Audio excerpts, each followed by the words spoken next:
Thank you very much. I'm particularly honored to play this because I really put my heart and soul into Rudy Giuliani. He's a man I admire greatly at one of the most shocking and difficult times in this country's history. His grace, his dignity, his belief in his values and our values as a nation allowed him to pull us together, and he was truly, for that time, America's mayor.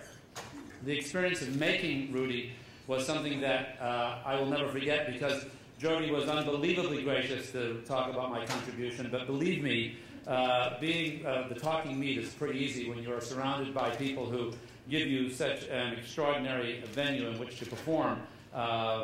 Everything from the locations to the sets to our wonderful director, Robert Dornhelm, that Jody Brockway and Stephen Davis and Doug Herzog, the people at USA and Carlton America provided, was extraordinary.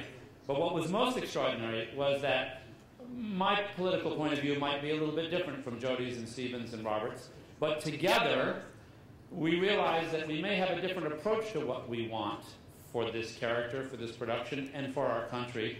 But the things we want were the right things. And I wish that our country and those of us who are so divided politically now could understand that hopefully we all want the best things for this country. We may have different approaches on how we want those things, but to respect each other, that is what has always made this country great, what will always make this country great, and hopefully what can make it great now is if we say that we want the same thing, the same values that we have always espoused and believed in. And though we may approach them in different ways and have different politics in the way we would like to accomplish those goals, that those goals are something that we share and hold dear.